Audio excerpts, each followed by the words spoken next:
நம்முடைய இந்த புத்தகத்தை பத்தி ஒரு சிறு அறிமுகம் தர்றதுக்கு திரு வெள்ளியோடன் அவர்களை அழைச்சிருக்கேன்.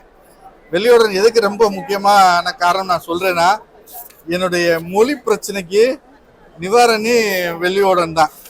ஏதாச்சும் ஒரு சிக்கல் வரும், பேசுறதுல நான் தயங்குவேன், பேச முடியாத ஒரு சூழல் வரும். அப்ப வெள்ளியோடன் அப்படின்னா போதும், இந்தான்னு சாரு அப்படிம்பாரு. இது பிரச்சனை. அவர்கிட்ட இதை சொல்லி டிரான்ஸ்லேட் பண்ணி பேசி எனக்கு திரும்ப சொல்லுங்க என்ன செய்யணும் அப்படிம்பேன்.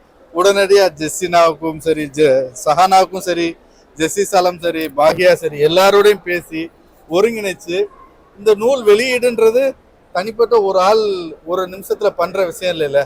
எழுத்தாளர் எழுதுறாரு, எழுதி கொடுத்த ஒருத்தர் மொழிபெயர்த்திருக்கிறாரு, இன்னொருத்தர் டெம்ப்ளேட் பண்றாரு, டெம்ப்ளேட் பண்றவருக்கு மொழி தெரியணும், அதன் பின்னாடி அட்டைப்படம் ஒருத்தர் பண்றாரு, ப்ரெஸ்ஸுக்கு போகுது, ப்ரெஸ்ல ஒரு விஷயம் நடக்குது, அங்க சில பக்கங்கள்ல இதை மாத்தலாமா, இது கீழே கட்டாதுன்னு கேட்பாங்க. ஐயோ வெளியோட என்ன சொல்றாங்க இது அப்படின்னு கேட்டா, நோ சார் அதை பண்ணலாம் பண்ணக்கூடாது எல்லாமே அவர் சொல்லுவாரு. அதெல்லாம் முடிஞ்சு ஒரு புத்தகமாயி அது உங்க கைக்கு வர்றதுக்குள்ள இவ்வளவு வேலைகள் இருக்குது பின்னாடி. இந்த விஷயத்துல என் கூட நின்று தோளோடு தோல் கொடுக்கும் நண்பர் வெள்ளியோடனுக்கு நன்றியை சொல்லிட்டு അവരെ பேச அழைக்கிறேன். വാങ്ങ. ബഹിയയുടെ മൂന്നാമത്തെ പുസ്തകമാണ് ഗാലക്സി പ്രസിദ്ധീകരിക്കുന്നത്. ഗാലക്സി ആദ്യം പ്രസിദ്ധീകരിച്ചത് ഒറ്റ എന്നൊരു നോവലാണ്. പിന്നെ അതിനുശേഷം ഒറ്റ നോവല് രണ്ടാം പതിപ്പ് ഗാലക്സി പ്രസിദ്ധീകരിക്കുകയും അത് ഒരു സ്ത്രീയുടെ, ഒരു നിസ്സഹായായ ഒരു സ്ത്രീയുടെ ജീവിതത്തിലൂടെ കടന്നു പോകുന്ന ഒരു നോവലാണ്.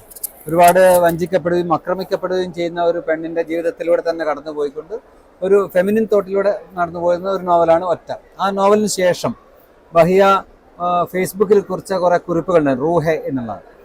അത് ഒരു പ്രണയത്തിൻ്റെ അല്ലെങ്കിൽ ദൈവത്തോടുള്ള പ്രണയമാണോ മനുഷ്യനോടുള്ള പ്രണയമാണോ എന്നുള്ളത് അതിൻ്റെ വായനയിൽ വിശകലനം ചെയ്യേണ്ട സാധനമാണ്, വിശകലനം ചെയ്യേണ്ടതാണ്. ആ റൂഹയുടെ ഒരു കളക്ഷൻസ് ആണ്, ചെറിയ ചെറിയ കോട്സ്, ഒരു 4-5 വരികളുള്ള കവിതകൾ പോലെ. അതാണ് രണ്ടാമതായിട്ട് ഗാലക്സി പ്രസിദ്ധീകരിച്ചത്.